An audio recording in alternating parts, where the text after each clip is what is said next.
Jadi di sinilah yang namanya testimoni itu sering ya menyesatkan gitu ya teman-teman ya, tanpa harus mengandung kebohongan sama sekali itu. Kebohongannya nggak ada, tapi menyesatkan iya gitu ya. Jadi gini teman-teman, yang sering ditampilkan itu kan ya hasil terbaik gitu loh. Sementara ya yang disembunyikan itu adalah ya distribusi hasil seluruh peserta. Itu yang sering diumpetin gitu loh. Oke, selanjutnya kita lanjut ke bagian yang lebih penting lagi ya teman-teman ya. Jadi anggaplah misalkan seseorang gitu ya yang jadi peserta itu tadi udah mempelajari Kali Linux gitu misalnya, terus juga udah mempelajari Nmap gitu kan, udah mempelajari interface Burp Suite gitu kan, ataupun ya udah menjalankan Metasploit lah misalnya seperti itu. Nah di situ kan pertanyaannya apakah ini sudah berarti dia itu siap bekerja gitu kan sebagai penetration tester gitu kan, ataupun security engineer gitu ya. Ya jawabannya belum tentu gitu ya teman-teman ya. Karena gini loh, perusahaan itu kan tidak akan membayar yang namanya penetration tester yang dia itu sekedar menghasilkan daftar kerentanan aja gitu dari sebuah tool gitu ya teman-teman ya. Oke, jumpa lagi dengan saya Bagian Magang, saya Humble and keep the excitement to learn, like a newbie in town. Oke, jadi di video kali ini kita masih di salah satu series dari channel saya, itu adalah Realitas Teknologi. Dan di episode kali ini saya masih pengen ngajakin teman-teman tuh buat ngobrolin tentang ya kelas-kelas online lagi yang lebih banyak jual harapannya gitu ketimbang jual kepastian. Dan ya di episode kali ini tuh kita bakal ngobrolin tentang kelas ethical hacker yang ya menjanjikan untuk bisa jadi bug bounty gitu ya teman-teman ya. Oke, jadi gini loh teman-teman, ketika misalkan satu orang gitu kan dia itu mendapatkan ya mungkin puluhan juta rupiah gitu ya dari bug bounty gitu kan. Terus di situ ya screenshot ditampilkan, terus juga testimoninya itu dijadikan iklan gitu ya. Lalu akhirnya apa? Akhirnya tuh ratusan bahkan ribuan orang tuh dipaksa gitu loh untuk percaya ya kalau mereka itu juga bisa dengan cepat gitu menjadi seorang ethical hacker gitu ya. Hanya dengan ya seolah tuh ya mengikuti kelas beberapa minggu aja lah gitu seringnya teman-teman ya. Tapi gini teman-teman, ya ada satu angka yang sebenarnya itu cukup jarang dibicarakan dan tidak pernah ditampilkan gitu loh. Yaitu adalah ya dari keseluruhan peserta ya yang mengikuti kelas, yang membayar kelas itu gitu ya, berapa orang nih yang menghabiskan waktu berbulan-bulan gitu kan dan yang nggak mendapatkan bayaran sama sekali gitu loh. Jadi itu yang bakal kita bahas, dan ya gimana pembahasannya, simak video ini sampai habis, dan biar gak banyak cincong kita langsung aja let's get it on. Please like, share, comment, and subscribe.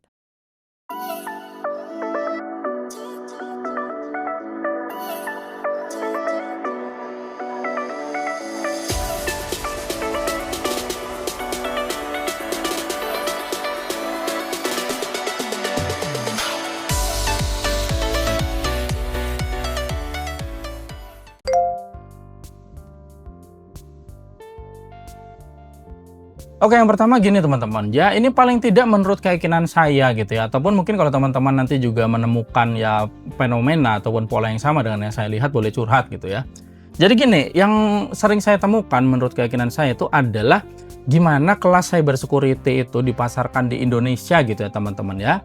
Jadi kayak pada halaman promosinya itu program itu tuh menawarkan kayak misalnya tuh pelatihan selama beberapa minggu gitu ya, terus juga dibilang tuh dimulai dari nol gitu kan sampai nanti tuh siap kerja, bahkan itu loh kalimat itu siap kerja gitu ya. Nah akhirnya tuh ya di situ peserta itu kan mendapatkan kayak misalnya live class gitu ya, terus juga simulasi serangan, terus juga kayak misalnya tuh ya sesi bug bounty-nya itu sendiri gitu kan, karir coaching, terus juga ya dukungan referral gitu ya.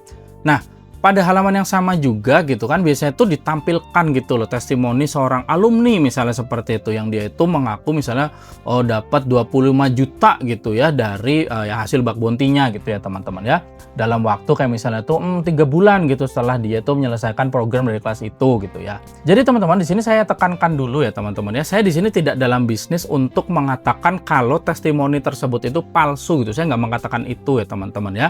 Jadi ya pencapaian seperti itu ya memang ya mungkin aja terjadi gitu loh, dan ya ada gitu ya teman-teman. Ya industri bug bounty itu emang nyata ya teman-teman ya, itu nggak kaleng-kaleng gitu, beneran ada gitu kan. Bahkan ya dari HackerWar sendiri itu melaporkan bahwa ya sepanjang 2025 itu tuh kalau saya nggak salah ingat ya terdapat sekitar 81 juta US dollar ya teman-teman ya, yang dimana itu bantu dibayarkan gitu kan melalui ya 2000 program perusahaan di platformnya gitu loh ya. Tapi ya teman-teman, yang jadi masalah itu gini loh, sebuah kemungkinan itu tuh tidak otomatis menjadi suatu probabilitas. Ini yang paling sering jadi masalah di orang Indonesia gitu loh. Kayak kita nih, banyak kan masyarakat kita tuh udah sering belajar matematika ya dari sekolah gitu kan, tapi masih nggak bisa bedain mana kemungkinan, mana probabilitas gitu loh. Saya kasih contoh yang simpel lah ya. Misalkan setelah menonton video saya ini, teman-teman mendapatkan uang 50 juta gitu di rekeningnya gitu. Apakah itu kemungkinannya ada? Ya ada. Siapa tahu ada orang salah transfer gitu kan. Tapi kalau kita ngomong probabilitas, ya probabilitasnya nol. Karena belum pernah sejauh ini ada yang terbukti secara valid itu habis nonton video saya dapat uang 50 juta di rekeningnya gitu loh. Jadi kemungkinan itu ya beda gitu loh sama probabilitas. Karena probabilitas itu ya berdasarkan suatu pengujian gitu ya teman-teman ya. Jadi ya teman-teman, kalau kita kembali ke contoh yang tadi yang di testimoninya itu misalkan ada alumninya gitu ya dapat 25 juta gitu hasil bug bounty gitu ya. Itu kan tidak menjelaskan tentang kayak misalnya itu berapa jumlah pesertanya gitu kan. Terus juga misalnya itu berapa yang mencoba bug bounty, berapa yang berhasil memperoleh bayaran bahkan gitu kan. Terus juga berapa yang mendapatkan laporan duplikasi, berapa yang temuan itu dinyatakan tidak valid gitu ya. Bahkan ya sampai berapa lama gitu loh waktu yang dihabiskan gitu kan oleh peserta itu yang akhirnya tuh mereka tetap aja nggak dapat bayaran gitu loh ya. Itu tuh udah beda cerita gitu ya teman-teman ya. Jadi di sinilah yang namanya testimoni itu sering ya menyesatkan gitu ya teman-teman ya tanpa harus mengandung kebohongan sama sekali gitu. Kebohongannya nggak ada tapi menyesatkan iya gitu ya. Jadi gini teman-teman, yang sering ditampilkan itu kan ya hasil terbaik gitu loh. Sementara ya yang disembunyikan itu adalah ya distribusi hasil seluruh peserta. Itu yang sering diumpetin gitu loh. Jadi teman-teman, kalau nanti teman-teman mau cari juga gitu ya dokumentasi resmi dari HackerOne sendiri itu tuh menyatakan gitu kalau researcher itu ya tidak mendapatkan bayaran untuk setiap laporan yang dikirimkan gitu ya teman-teman ya. Jadi bounty-nya itu sendiri, bayaran itu sendiri itu tuh cuma diberikan kalau misalnya laporannya itu berguna dan valid gitu loh. Jadi laporan itu bisa aja berakhir sebagai ya misalnya tadi ya duplikat gitu kan, terus juga ya informatif aja gitu kan, not applicable gitu kan. Atau bahkan ya tidak memenuhi ketentuan dari programnya itu sendiri gitu loh. Jadi gini ya, si HackerOne itu juga menyatakan bahwa ya program itu tuh tidak wajib memberikan bounty gitu ya untuk setiap laporan yang dia itu ya masuk ke sana gitu ya teman-teman ya. Jadi di sini saya punya ilustrasi dalam bentuk diagram, jadi teman-teman bisa lihat. Saya tampilkan. Jadi ya di diagram ini tuh memperlihatkan ya perbedaan mendasar gitu loh antara ya pekerjaan bergaji dengan bug bounty gitu ya teman-teman ya. Jadi dalam pekerjaan biasa itu kan perusahaan itu ngebayar waktu, tanggung jawab gitu kan, ataupun ya hasil kerja berdasarkan kontrak gitu ya. Nah dalam bug bounty ya researcher itu bisa menghabiskan waktu berjam-jam, berhari-hari gitu kan, atau bahkan ya berminggu-minggu ya teman-teman ya, untuk mengetahui apakah pekerjaannya itu memiliki nilai ekonomi gitu loh. Jadi nggak langsung serta-merta gitu ya. Jadi gini, pertama itu kan target yang diuji itu harus termasuk dalam scope programnya dulu nih ya. Baru nanti kalau di situ asetnya itu berada di luar scope ya berarti kan temuannya itu nggak bakal dibayar gitu loh. Nah kedua itu baru ya kerentanannya itu harus bisa direproduksi gitu loh. Nah jadi misalkan teman-teman pakai scanner gitu kan ya, scanner itu kan bisa ya menampilkan indikasi masalah gitu loh.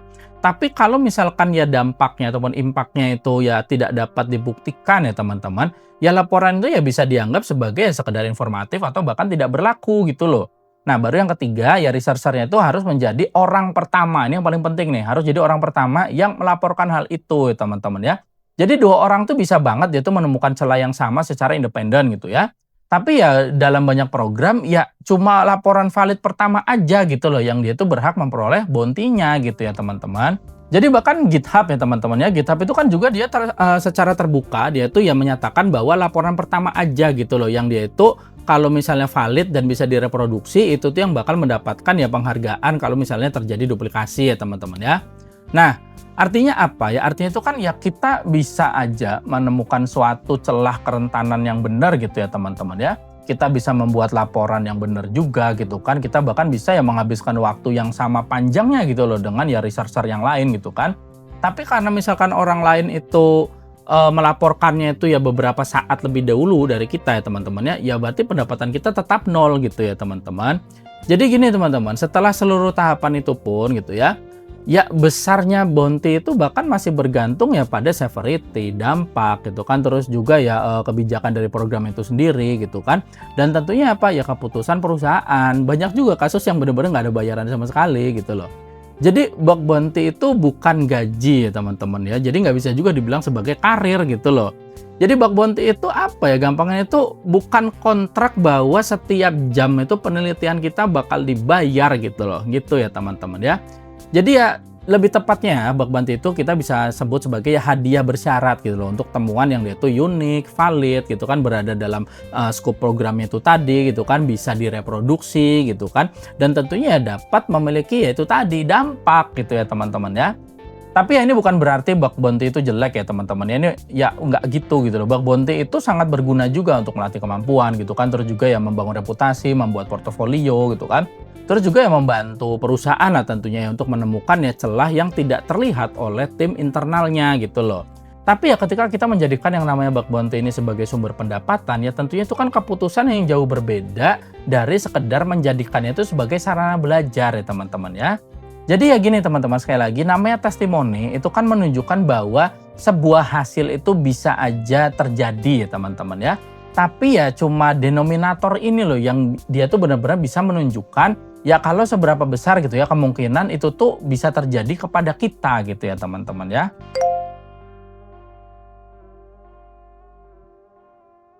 Oke, selanjutnya kita lanjut ke bagian yang lebih penting lagi ya teman-teman ya. Jadi anggaplah misalkan seseorang gitu ya yang jadi peserta itu tadi udah mempelajari Kali Linux gitu misalnya, terus juga udah mempelajari Nmap gitu kan, udah mempelajari interface Burp Suite gitu kan, ataupun ya udah menjalankan Metasploit lah misalnya seperti itu. Nah, di situ kan pertanyaannya apakah ini sudah berarti dia itu siap bekerja gitu kan sebagai penetration tester gitu kan, ataupun security engineer gitu ya. Ya jawabannya belum tentu gitu ya teman-teman ya. Karena gini loh, perusahaan itu kan tidak akan membayar yang namanya penetration tester yang dia itu sekedar menghasilkan daftar kerentanan aja gitu dari sebuah tool gitu ya teman-teman ya.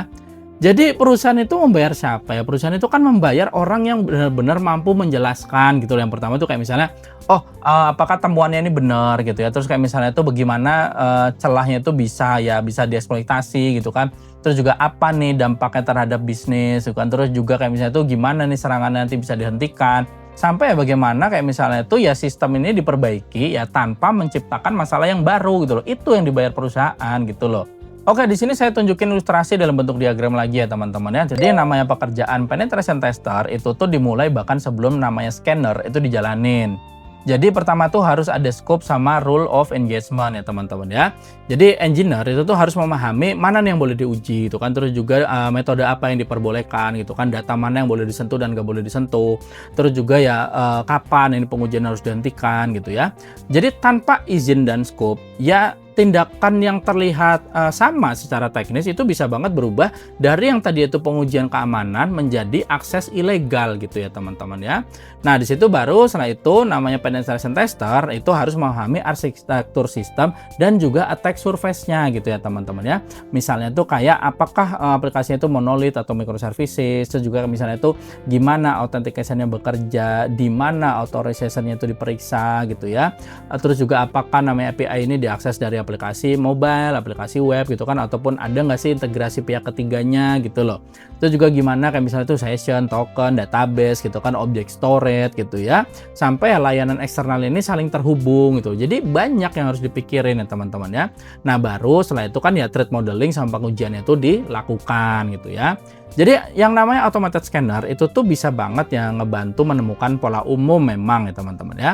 Tapi scanner itu tentunya dia tuh nggak memahami seluruh konteks bisnis gitu loh. Jadi scanner itu ya mungkin bisa aja mendeteksi ya parameter-parameter yang terlihat dia tuh rentan gitu ya teman-teman ya. Tapi scanner itu ya belum tentu memahami kayak misalnya itu bahwa oh ini ada seseorang pengguna dia ini bisa ngubah user ID bahkan gitu ya pada request dan ya ngebaca misalnya tuh invoice milik perusahaan lain gitu. Nggak sampai situ gitu ya teman-teman ya. Jadi ya long story short ya teman-teman ya, setelah menemukan yang namanya celah gitu kan ya, penetration tester itu juga nggak boleh kayak misalnya itu dia sekedar memberitahu aja kayak misalnya oh ini aplikasinya kena SQL injection gitu kan, nggak seperti itu doang gitu loh. Jadi dia tuh harus bisa menjelaskan kayak misalnya tuh oh ini endpoint mana yang terdampak gitu kan, terus juga kondisi reproduksinya gitu kan, terus juga data yang beresiko mana itu kan, tingkat severity-nya, terus juga ya kemungkinan eksploitasinya gitu kan, dampak terhadap bisnis gimana gitu kan, sampai ya tindakan perbaikannya itu harus seperti apa gitu ya teman-teman ya. Nah kemudian dari situ baru namanya developer itu akhirnya tuh melakukan remediasi gitu loh. Nah habis setelah diperbaiki gitu ya, ya security engineer ini bisa banget nanti melakukan retest lagi gitu ya untuk memastikan ya kalau misalnya celah itu tadi itu benar-benar ya udah tertutup gitu ya teman-teman ya, dan ya perbaikannya itu tidak sekedar memblokir satu payload aja. Di situ poinnya ya. Jadi ya teman-teman, yang namanya tools sekali lagi itu tuh cuma ya salah satu dari tahapan. Burp Suite itu bukan fundamental. Terus juga ya Linux Kali itu bukan fundamental. Terus juga kami satu Metasploit itu juga bukan fundamental ya teman-teman ya. Jadi mereka itu ya sekedar ya instrumen aja gitu yang mempercepat ya pekerjaan seseorang ya teman-teman ya.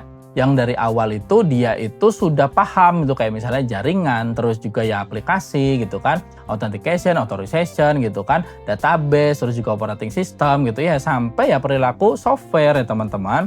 Jadi teman-teman, kalau misalkan ya sebuah kelas itu mengajarkan ke kita gitu ya, kayak misalnya itu Kali Linux, Burp Suite gitu ya, Nmap, Metasploit gitu ya, itu bagus sih loh, bukan jelek gitu loh. Tapi jangan langsung percaya ya kalau habis dari itu semua ya kita itu udah siap itu untuk jadi seorang ethical hacker dengan penghasilan ya puluhan juta gitu ya teman-teman. Nggak serta-merta seperti itu gitu loh. Jadi misalnya gini ya teman-teman ya, ketika yang namanya scanner itu menemukan 100 masalah misalnya seperti itu. Ya di sini kita bisa nggak ngebedain celah nyata dari false positifnya gitu kan. Terus juga bisa nggak membuktikan kalau dampaknya itu ya bisa ngebantu engineer untuk memperbaikinya gitu ya. Karena gini sekali lagi, perusahaan itu kan tidak membayar security engineer tuh untuk menjalankan tools gitu loh, bukan itu yang dibayar gitu loh ya. Tapi namanya perusahaan itu membayar orang yang memahami resiko gitu ya, terus juga membuktikan sekali lagi dampaknya gitu ya. Dan juga ya tahu cara menghentikannya gitu loh. Di situ poin pentingnya ya teman-teman ya. Jadi ya teman-teman, namanya kelas cyber security itu tetap memiliki nilai gitu ya, tetap bagus ya teman-teman ya. Jadi namanya struktur belajar itu kan tentunya mempercepat waktu kita buat belajar. Terus juga ya laboratorium, itu kan dapat memberikan ya lingkungan yang gampangnya itu lingkungan yang legal lah untuk kita berlatih gitu ya. Terus juga ya mentor, tentunya itu kan dapat membantu ketika ya peserta ini nggak memahami sebuah konsep gitu kan. Dan juga ya tentunya komunitas itu kan ya bisa mempercepat proses belajar juga lah gitu ya teman-teman ya. Tapi namanya kelas yang bertanggung jawab itu beda cerita. Kelas yang bertanggung jawab itu tuh tentunya akan mengatakan ya kalau sekian minggu nih dalam pelajaran mengikuti kelasnya itu gitu kan, itu tuh adalah titik awal gitu loh, bukan sebagai garis finish. Jadi kalau ada kelas yang bilang ini belajar berapa minggu dari sini nanti langsung jadi begini, ya itu jelas-jelas bohong gitu loh. Kalau kelas yang bertanggung jawab itu akan memberitahukan kalau ini adalah titik awal gitu ya teman-teman ya. Jadi ya teman-teman, tentunya dalam konteks ini namanya peserta itu tuh tetap banget harus ya memahami fundamental untuk networking gitu kan, terus juga operating system, terus juga ya programming, web application gitu ya, API, authentication gitu kan, database, cloud gitu ya, dan juga ya secure software development gitu loh. Jadi nggak serta-merta diajarin di kelas itu memakai tools tadi langsung bisa jadi ethical hacker, nggak gitu ya teman-teman ya. Jadi ya sekali lagi itu tuh harus ya apa ya memahami untuk bisa membaca sistem gitu loh ya, bukan hanya ya tadi, bukan hanya sekedar membaca hasil scanner. Di situ poinnya teman-teman ya. Oke, tentunya dari semua yang udah saya sampaikan tadi ya teman-teman ya, kita bisa tarik kesimpulan di mana ya saya membuat video ini nih bukan sebagai serangan ya kepada orang-orang yang lagi pengen belajar cyber security ya teman-teman ya, bukan itu ya. Jadi belajar cyber security itu tuh bagus ya, itu juga apa ya, gampangnya itu bidang yang nyata, bidang pekerjaan yang nyata gitu kan, dan tentunya ya kebutuhan industrinya itu juga nyata ya teman-teman ya. Tapi sekali lagi yang namanya bug bounty itu tuh ya memang dia itu merupakan ekosistem yang sah, itu betul gitu kan, dan itu juga telah apa ya membantu banyak perusahaan gitu ya teman-teman ya menemukan kerentanan yang berbahaya gitu di sistem mereka gitu kan. Tapi ya teman-teman, sekali lagi saya tekankan, namanya bug bounty itu bukan gaji ya teman-teman ya. Hall of Fame itu bukan kontrak kerja ya teman-teman ya. Jadi ya kemampuan menggunakan tool, kalau misalnya teman-teman ikut kelas yang jual ilusi ini aja gitu kan, itu tuh tidak mau otomatis ya menjadikan seseorang itu siap bertanggung jawab atas keamanan sistem di level production gitu loh. Jadi masalahnya itu sekali lagi bukan ketika kelas itu menampilkan alumni yang berhasil ya teman-teman ya. Masalahnya itu muncul ya ketika ya keberhasilan terbaik itu tuh dipresentasikan ya tanpa menjelaskan ya kemungkinan-kemungkinan kegagalan mayoritas mereka gitu loh.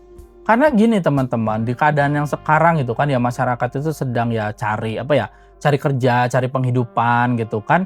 Jadi orang tuh tentunya tidak sedang membeli hiburan gitu loh, tapi orang membeli harapan gitu loh. Dan ya ketika namanya harapan itu dijual dengan angka pendapatan ya teman-teman, ya tentunya kan berarti yang ngejual itu juga harus punya ya tanggung jawab gitu loh ya untuk menampilkan probabilitasnya gitu ya teman-teman ya. Karena dalam ya pendidikan karir ya teman-teman, ya tentunya testimoni itu memang menunjukkan siapa yang berhasil gitu loh. Tapi sekali lagi namanya denominator itu tuh yang bakal menunjukkan seberapa jujur gitu loh ya. Keberhasilan itu ya bisa dipasarkan gitu ya teman-teman ya. Jadi ya sekali lagi selamat datang di Realitas Teknologi. Oke, jadi ini aja yang saya sampaikan pada video kali ini. Saya harap ini bisa bermanfaat buat teman-teman semua. Thank you for watching dan salam backend magang.